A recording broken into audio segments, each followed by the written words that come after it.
Hello friends, welcome to the GS foundation. एक बार फिर से आप सभी छात्रों का स्वागत करता हूं जीएस फाउंडेशन की इस ऑनलाइन प्लेटफॉर्म पे। और दोस्तों, सबसे पहले तो मेरा आपसे ये रिक्वेस्ट है कि वीडियो को आप एंड तक जरूर देखिएगा। वीडियो को आप एंड तक जरूर देखिएगा और यदि अच्छा लगे तो एक लाइक कर दीजिएगा, इसे अपने दोस्तों के साथ शेयर कीजिएगा। और यदि आप भी इस चैनल पर नए हैं तो चैनल को जरूर सब्सक्राइब कर लीजिएगा दोस्तों, और बेल आइकन को प्रेस करना मत भूलिएगा। ठीक है दोस्तों, आज के सेशन में हम लोग करने वाले हैं इतिहास में चार्टर और अधिनियम का दूसरा वीडियो। इससे पहले पहला वीडियो आपको उपलब्ध करा चुका हूं दोस्तों।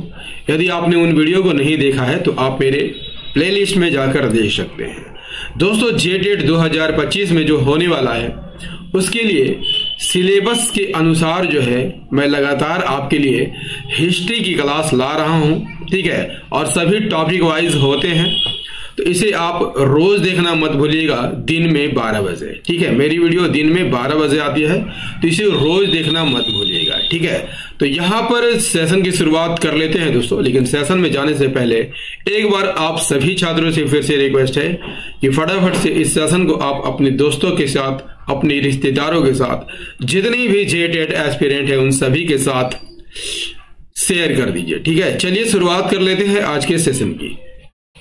देखिए, पहला सवाल जो आपकी स्क्रीन पर है दोस्तों, क्या कहता है? कहता है कि रेगुलेटिंग एक्ट कब पारित किया गया था? कब पारित किया गया था? आपको यहां पर आंसर करना है। आंसर कीजिए, रेगुलेटिंग एक्ट कब पारित किया गया था? इसका सही आंसर हो जाएगा दोस्तों ऑप्शन डी, 1773 ईस्वी में पारित किया गया था। क्लियर? देखिए, इससे संबंधित पॉइंट्स को देखेंगे, काफी विस्तार से देखेंगे। ठीक है, क्योंकि मेरा डिस्क्रिप्शन थोड़ा विस्तारित रहता है दोस्तों, इसे आप देख लेंगे। ठीक है, तो आपके परीक्षा में एक भी प्रश्न नहीं छूटेंगे, ऐसा मेरा वादा है। ठीक है, तो पॉइंट्स देखते हैं। देखिए, रेगुलेटिंग एक्ट कब पारित किया गया था? तो 1773 में पारित किया गया था। क्लियर? देखिए, ग्रेट ब्रिटेन की संसद ने इसे पारित किया था। उस समय प्रधानमंत्री कौन थे? फ्रेडरिक नॉर्थ थे। ठीक है, ग्रेट ब्रिटेन के प्रधानमंत्री फ्रेडरिक नॉर्थ थे और 18 मई 1773 को इसी ने पेश किया था। ठीक है, इस अधिनियम भारत में ईस्ट इंडिया कंपनी के शासन को नियंत्रित करने के लिए किया गया था। इस अधिनियम को, ठीक है, भारत में ईस्ट इंडिया कंपनी के शासन को नियंत्रित करने के लिए बनाया गया था। क्लियर? देखिए, इस अधिनियम के तहत कलकत्ता में एक सर्वोच्च न्यायालय की स्थापना की गई थी। स्टार मार्क कर देता हूं दोस्तों, काफी इंपॉर्टेंट है। सर एलिजा इम्पे इस न्यायालय के पहले मुख्य न्यायाधीश थी, इसको भी हम स्टार मार्क कर देंगे। देखिए, इस अधिनियम ने कंपनी के नौकरों को या कर्मचारियों को, कह लीजिए, या कर्मचारियों को निजी व्यापार करने और मूल निवासियों से उपहार या रिश्वत लेने पर क्या कर दी थी? रोक लगा दी थी। ठीक है, इस अधिनियम के तहत लॉर्ड हेस्टिंग्स को बंगाल का पहला गवर्नर जनरल नियुक्त किया था।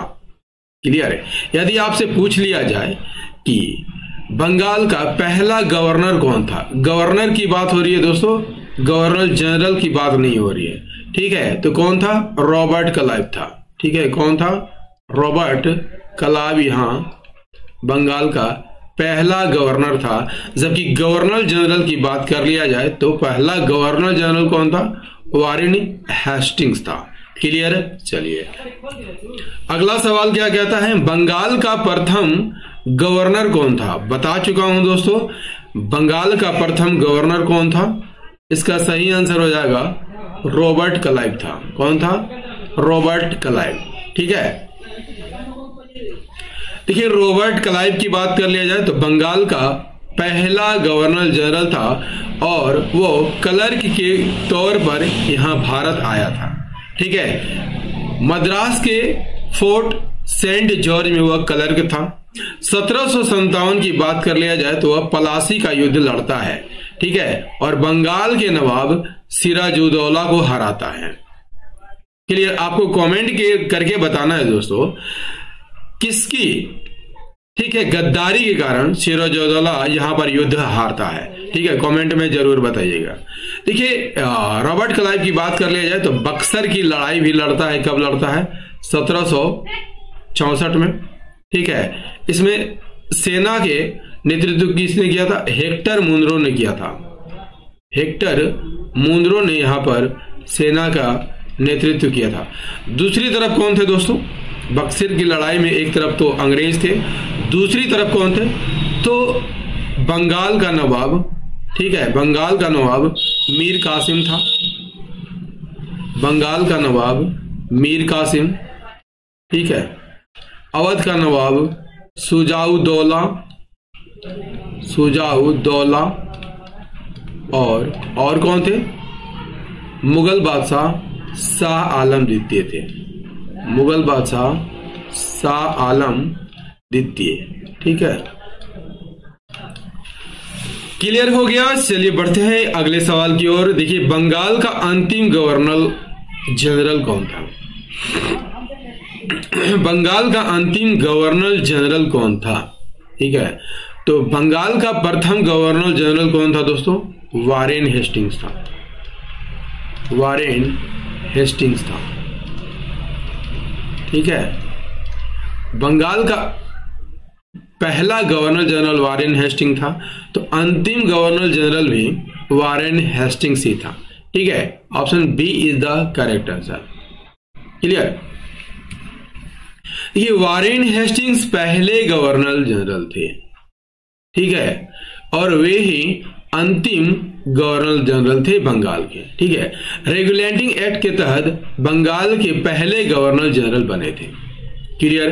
देखिए, उन्होंने 1781 में कलकत्ता में मदरसा की स्थापना की थी। ठीक है, स्टार मार्क कर देता हूं, पूछा जाता है। 1787 में भ्रष्टाचार के मामले में उस पर महाभियोग चलाया गया था। ये भी स्टार मार्क कर देता हूं दोस्तों, पूछा जाएगा कि किस गवर्नर, बंगाल के गवर्नर जनरल पर, ठीक है, महाभियोग लगाया गया था? तो वारेन हेस्टिंग्स पर। लेकिन एक लंबे परीक्षण के बाद उसे 1795 में बरी कर दिया गया था। क्लियर? चलिए बढ़ते हैं अगले सवाल की ओर। देखिए, अगला सवाल क्या कहता है? रेगुलेटिंग एक्ट 1773 के तहत बंगाल के गवर्नर के संबंध में कौन सा प्रावधान किए गए थे? देखिए, कथन ए है बंगाल का गवर्नर को गवर्नर जनरल बनाया गया था, बिल्कुल सही है। बी, उसकी सहायता के लिए 4 सदस्यीय परिषद भी बनाई गई थी, बिल्कुल सही कथन है।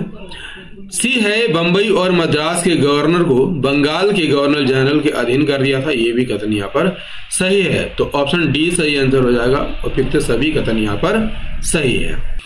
देखिए, इससे संबंधित पॉइंट्स देख लेते। देखो, रेगुलेटिंग एक्ट 1773 में पारित किया गया था।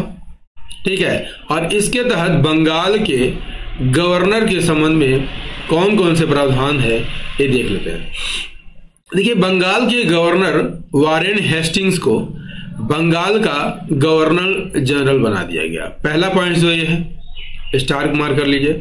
गवर्नर जनरल की सहायता के लिए 4 सदस्यों की एक कार्यकारी परिषद बनाई गई थी। इस एक्ट के तहत बॉम्बे और मद्रास प्रेसिडेंसियों को के गवर्नरों को बंगाल के गवर्नर जनरल के अधीन कर दिया गया था। चलिए अगला सवाल क्या कहता है? पिट्स इंडिया एक्ट कब पारित हुआ था? ये भी स्टार मार्क कर लीजिए दोस्तों, काफी इंपॉर्टेंट सवाल है। इसका सही आंसर हो जाएगा option B is the correct answer. ठीक है, 1784 में। देखिए, डिटेल में इस हम क्वेश्चन के व्याख्या को देख लेते हैं। देखिए, पिट्स इंडिया एक्ट की बात कर लिया जाए तो 1784 में पारित किया गया था ब्रिटिश संसद द्वारा। ठीक है, पिट्स इंडिया एक्ट क्यों कहा गया दोस्तों? क्योंकि उस समय ब्रिटेन के प्रधानमंत्री कौन थे? विलियम पिट द यंगर, और इन्हीं के नाम पर इस एक्ट का नाम रखा गया था। एक्ट 1773 के रेगुलेटिंग एक्ट की कमियों को दूर करने के लिए लाया गया था। ठीक है, इस एक्ट के तहत कंपनी के वाणिज्यिक और राजनीतिक कार्यों को अलग कर दिया गया था। यदि आपसे पूछ लिया जाए कि किस एक्ट के तहत कंपनी के वाणिज्यिक और राजनीतिक कार्यों को अलग किया गया, पिट्स इंडिया एक्ट 1784 के तहत। क्लियर। इस एक्ट के तहत कंपनी के वाणिज्यिक मामलों का प्रबंध निदेशक मंडल को सौंपा गया। ठीक है, वाणिज्यिक मामलों को किसे सौंपा गया? प्रबंध निदेशक मंडल को सौंपा गया था। इस एक्ट के तहत राजनीतिक मामलों का प्रबंधन करने के लिए बोर्ड ऑफ कंट्रोल का गठन किया गया था। क्लियर। चलिए अगले सवाल की ओर बढ़ते हैं। किस अधिनियम के तहत भारत में पहली बार शिक्षा पर 1 लाख रुपए वार्षिक खर्च करने का प्रावधान किया गया था? शिक्षा की बात हो रही है दोस्तों। 1 लाख रुपए खर्च करने का प्रावधान चार्टर एक्ट 1813 में किया गया था। देखिए, चार्टर एक्ट 1813 ब्रिटिश संसद द्वारा पारित किया गया था। ठीक है। ईस्ट इंडिया कंपनी के चार्टर को अगले 20 सालों के लिए नवीकरण किया गया इस एक्ट के तहत। ठीक है। कंपनी के व्यापारिक अधिकार को समाप्त कर दिया गया, लेकिन यहां पर चाय और अफीम का व्यापार इंडिया से चलता रहा। साथ ही चीन के साथ व्यापार के लिए व्यापार भी चलता रहा। क्लियर। ये चीन के साथ व्यापार कब समाप्त हो जाता है? 1833 के चार्टर एक्ट के तहत। आगे हम पढ़ेंगे। ठीक है। देखिए, ब्रिटिश संपत्तियों पर क्राउन के अधिकार हो गया इस एक्ट के तहत। इस अधिनियम ने ईसाई मिशनरियों को भारत आने और धार्मिक शिक्षा देने की अनुमति दी थी। शिक्षा के प्रचार प्रसार के लिए ईस्ट इंडिया कंपनी को सालाना 1 लाख रुपए खर्च करने की जिम्मेवारी मिली थी। क्लियर हो गया। चलिए अगला सवाल कर लेते हैं। किस अधिनियम के तहत बंगाल के गवर्नर जनरल को भारत का गवर्नर जनरल बना दिया गया? तो इसका सही आंसर क्या हो जाएगा? ऑप्शन बी सही आंसर हो जाएगा, चार्टर एक्ट 1833 के तहत। क्लियर। देखिए, चार्टर एक्ट 1833 के तहत बंगाल के गवर्नर जनरल को भारत का गवर्नर जनरल बनाया गया था। और भारत के पहले गवर्नर जनरल कौन बने थे इस एक्ट के तहत? लॉर्ड विलियम वेंटिक बने थे। ठीक है। देखिए, इस अधिनियम ने ईस्ट इंडिया कंपनी के व्यापारिक एकाधिकार को पूर्णतः समाप्त कर दिया। इस अधिनियम ने भारत के पहले विधि आयोग का गठन किया। ठीक है। और पहले विधि सदस्य कौन बनाए थे? लॉर्ड मैकाले बनाए थे। कौन बनाए गए थे दोस्तों? लॉर्ड मैकाले पहले विधि सदस्य यहां पर बनाए गए थे। देखिए, भारत का प्रथम गवर्नर जनरल कौन था? भारत की बात हो रही है दोस्तों। भारत का पहला गवर्नर जनरल कौन था? सही आंसर हो जाएगा William Bentinck. William Bentinck is the correct answer. Option C is the correct answer. देखिए, लॉर्ड विलियम वेंटिक भारत के पहले गवर्नर जनरल थे। ठीक है। किस एक्ट के तहत इसे भारत का पहला गवर्नर जनरल बनाया गया था? 1833 के चार्टर एक्ट के तहत। ठीक है। देखिए, इन्होंने भारत में कई सामाजिक सुधार किए थे। उन सुधारों में देखिए 1829 में सती प्रथा पर प्रतिबंध लगा दिया गया था। ठीक है। किसकी सहायता से? राजा राम मोहन राय की सहायता से। ठीक है। 1830 में उन्होंने ठगी प्रथा पर प्रतिबंध लगाया था। लॉर्ड मैकाले की अध्यक्षता में एक मैकाले आयोग 1835 में बनाया गया था। अगला सवाल कर लेते हैं। बंगाल के गवर्नर जनरल के संबंध में कौन सा कथन सही नहीं है? देखिए, बंगाल का अंतिम गवर्नर रॉबर्ट क्लाइव। तो यहां पर बंगाल का अंतिम गवर्नर कौन था दोस्तों? वारेन हेस्टिंग्स था। Warren Hastings. ठीक है। रॉबर्ट क्लाइव बंगाल के प्रथम गवर्नर थे। ठीक है। अंतिम गवर्नर कौन थे? Warren Hastings. तो ये कथन यहां पर सही नहीं है। Option A is the correct answer. Next और अभी ऑप्शन को देख लेते हैं। बंगाल का प्रथम गवर्नर जनरल वारेन हेस्टिंग्स था, बिल्कुल सही है। बंगाल का अंतिम गवर्नर जनरल, बंगाल का अंतिम गवर्नर जनरल, बंगाल का अंतिम गवर्नर जनरल, ये भी यहां पर कथन गलत है दोस्तों। ठीक है। बंगाल का अंतिम गवर्नर जनरल कौन था? वारेन हेस्टिंग्स था। भारत का प्रथम गवर्नर जनरल विलियम, ये भी सही है। यहाँ पर तो 2 कथन यहाँ पर गलत हो गया, ठीक है, ये भी गलत है, ए और सी गलत है। देखिए बंगाल के पहले गवर्नर की बात कर लिया जाए तो रॉबर्ट क्लाइव था।